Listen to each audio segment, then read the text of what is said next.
get low, you can still go. Even when you feel slow, you can still go. Even when there's no hope, you can still go. I never answer to no, man, I still go. Go, go, go, go, go, go, go, go. Brian Giles with Brian Giles MTG. And hoo-ha, happy Animal Crossing Day, also known as the release day for spoilers of the new Magic the Gathering set, Bloomburrow. I know, I make a lot of fun of it, calling it Animal Crossing because it's all these cutesy little creatures working together, kind of like Animal Crossing in a card game. Now, mind you, this is a good set, at least from what I've seen so far. So we're going to go through it without any backlash about it, unless it's absolutely warranted. So starting off, we have the Full Art Mountain. Now, this is part of a set of all of the Full Art lands will have 4 different art styles on it to match each of the 4 seasons. So all 5 colors will have 4 different full art land styles. And from what I'm told, they have different variations. And I mean, not variation, but pull rates on them.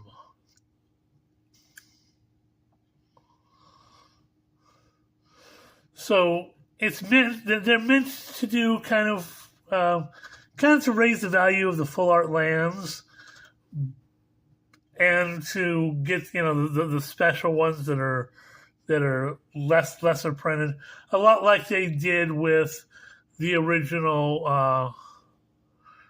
what was it, Urza's Factory or whatever it was. They came in different ones back in Antiquities. Or, something like that, yeah.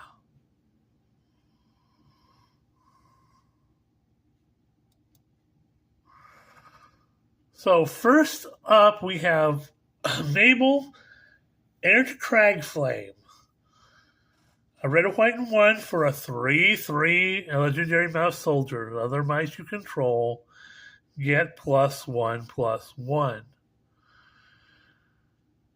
When it enters, which is the new evergreen term for entering the battlefield, create Cragflame, a legendary colorless equipment artifact token. The equipped creature gets +1/+1, has vigilance, trample, and haste. Equipped for 2.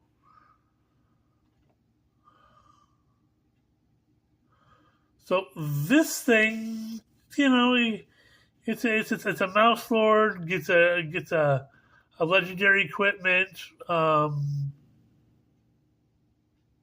Kind of cool. Now down here, just to kind of showcase to you a bit of things, this is the full art anime version, which the gold here that you see, that will be raised foil. This will be foil, and the gold will be raised like it was in Streets of New Capenna. So hoo-ha. Next up, we have one of the calamities in Lumra, Bellow of the Woods. For 2 green and 4, you get a star legendary elemental bear with vigilance and reach. Power and toughness each equal to the number of lands you control. When it enters, mill full cards and return all land cards from the graveyard to the battlefield tapped. So definitely something you want to think about for your landfall deck and your self-mill strategy decks.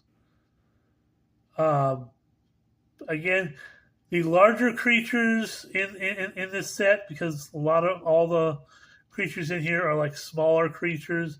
The large creatures, they're considered the calamities. They're kind of like not really the bad guys, but they're they're forces to be reckoned with. They're like I said, they're all like elementals and whatnot. And they're single colored as opposed to the creatures, which are two colors.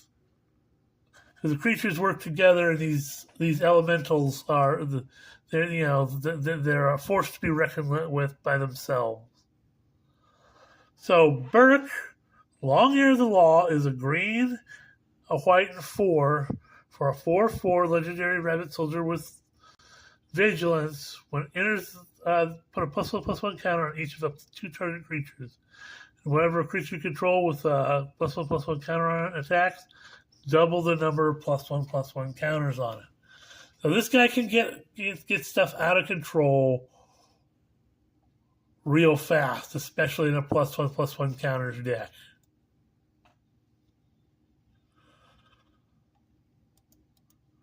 Next up, we have Bria, Riptide Rogue. So a blue, a red, and 2 for a 3/3 legendary otter rogue with prowess. Other creatures you control have prowess. If you cast a non-creature spell, target creature you control can't be blocked this turn.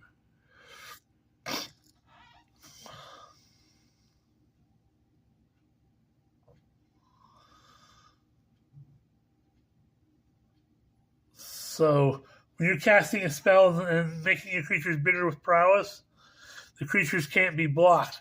This thing can get out of hand. Unban Lutri. Unban Lutri. For those of you that don't know, Lutri was an otter wizard that was originally printed in the Ikoria set and was banned day one because it was too powerful. It was one of the new companion cards. And the companion cards, they had special restrictions on, they played like a commander for commander sets, but you put them in your standard deck, and they acted kind of like a commander, but they had special restrictions on it because of their power level. Your deck had to have some sort of restriction on it for you to have that as your companion.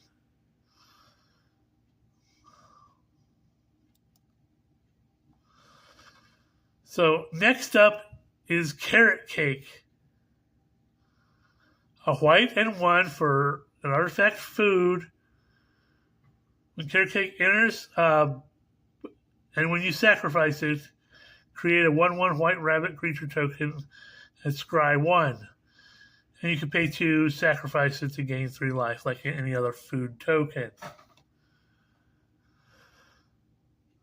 So, just to let you guys know, rabbits are all about going wide, generally.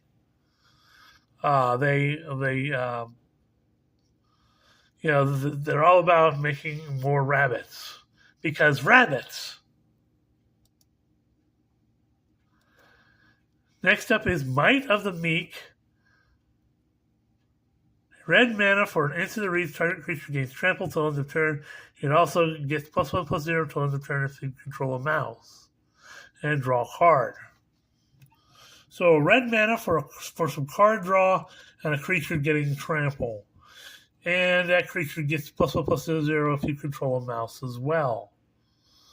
So again, there's going to be a lot of cards that are going to be, because this set is centered around creatures working together, and archetypal creatures, tribal creatures, so there's going to be lots of tribal synergies and stuff. So Early Winter is a beefy black and 4 for an instant that reads, choose one. Either you can exile a target creature or target opponent exiles an enchantment they control. Now, there isn't a lot of enchantment removal in black, so this is nice to have, and it's exiling it, so you could kind of push off the fact that it is the beefy 5 mana cost. Next up, we have Pearl of Wisdom. A blue and 2 for a sorcery that reads, this spell costs 1 less to cast if you control an otter. Draw 2 cards. That's not too bad. It's always card draw in blue. It's a sorcery, not an instant, so you got to do it on your turn.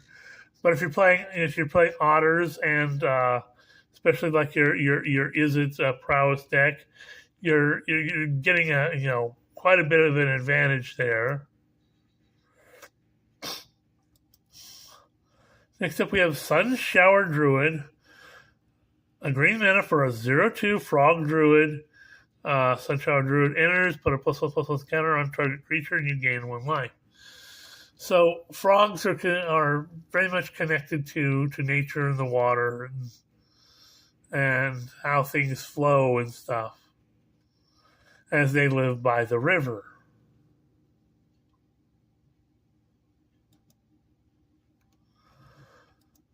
Next up, we have Salvation Swan. So a white and 3 for a 3/3 bird cleric with flash. When it or another bird you control enters exile up to 1 target creature you control without flying, return to the battlefield under its owner's control with a flying counter on it at the beginning of the next end step.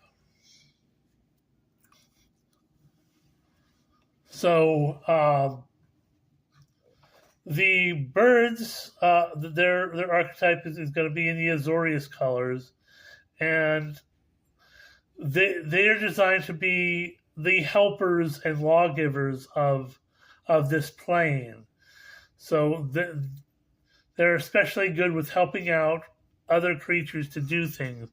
In this case, is giving your non-flying creatures flying, and a blink effect, so you get some more entering the battlefield type stuff.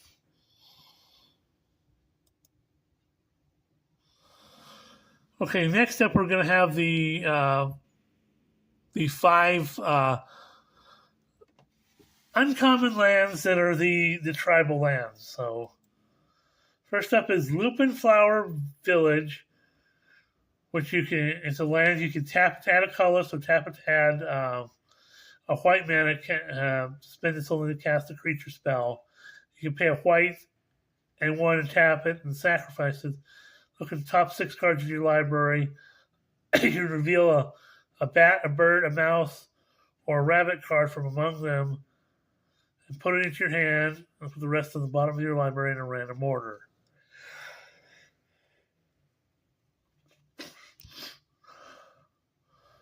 So for each of the colors, you'll have the archetypes that fit in for that land, it'll fit for that land. Next up, we have Lily Pad Village, which you can tap it to add a color, so tap it to add a blue to cast a creature spell. Pay a blue and tap it, Surveil 2, activate only if a bird, frog, otter, or rat enter the battlefield under your control this turn.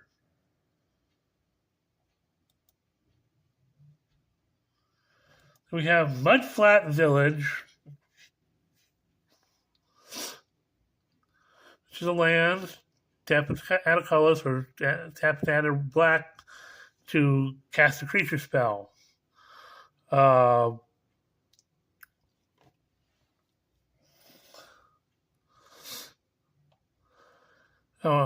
pay a black and 1, tap it and sacrifice it to return target bat, lizard, rat, or squirrel card from your graveyard to your hand.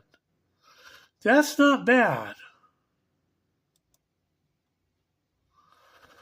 Then we have a Rock Face Village.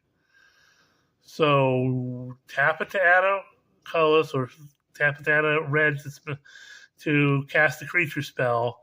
Pay a red, tap it, target lizard, mouse, otter, or raccoon you control gets +1/+0 and gains haste till end of turn.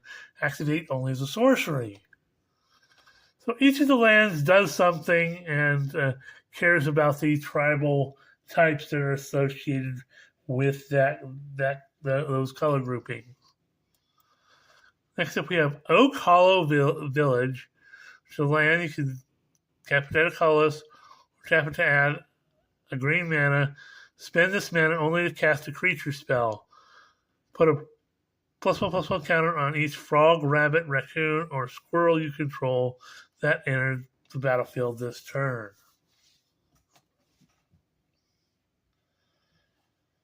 And that's really funny because, I talked about how rabbits make more rabbits and more rabbits. But rabbits, like I said, are in the Selesnya colors, which is green and white. So you can make all your little 1/1 rabbit creatures, and we'll talk about those later. All your little rabbits bigger for green mana.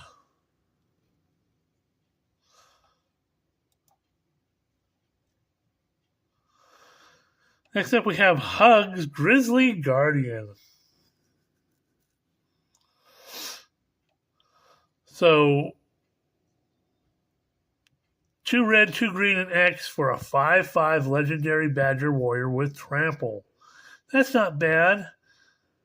When Hug Grizzly Guardian enters, exile the top X cards of your library until the end of your next turn. You may play those cards. So you can still put that as 0, so you don't have to pay really any additional cost. But you can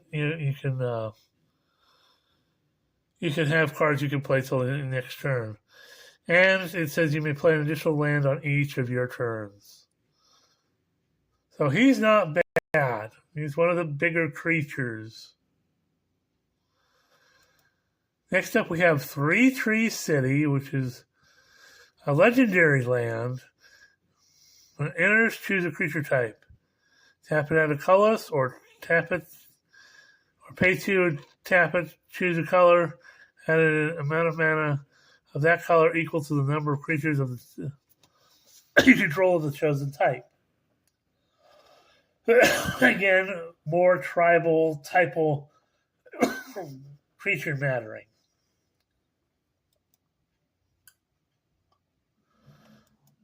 Okay, next up is Plume-Creed Mentor. So a white, a blue, and 1 for a 2/3 bird scout with flying. When it or another creature you control with flying enters the battlefield, put a +1/+1 counter on target creature you control without flying. Again, like I said, the birds are helping out everybody else and giving them flying.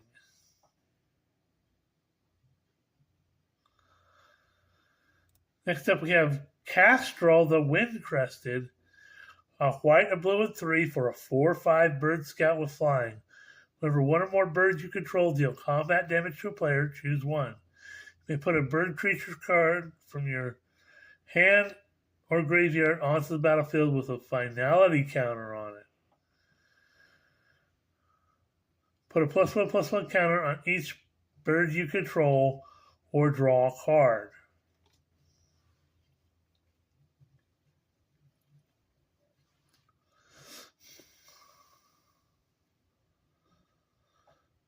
That's very useful. You don't see a lot of stuff come back from the graveyard, but again, it's white, so you got some stuff to come back from the graveyard in white. The blue, draw card, and of course, +1/+1 counters are very white things to do. This guy sounds like fun in a bird-themed deck. Next up, we have Seedglaive Mentor. A red, a white, and 1 for a 3/2 mouse soldier with vigilance and haste. Has Valiant.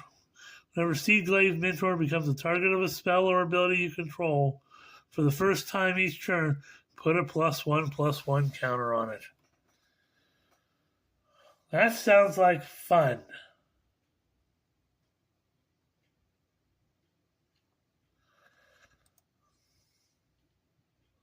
Okay. Next up, we have something we have to explain. We have Flowerfoot Swordmaster. White mana for a 1/2 mouse soldier with Offspring 2. Offspring is you may pay the additional 2 mana as you cast the spell.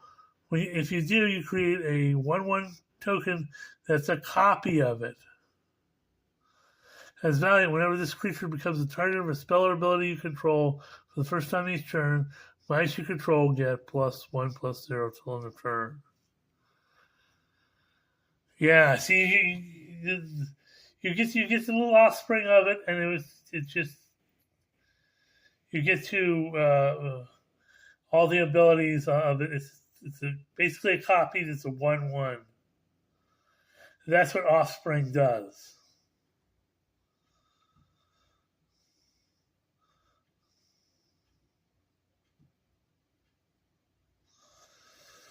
So we're at 20 minutes. We're going to say hoo-ha. We will see you on the next video.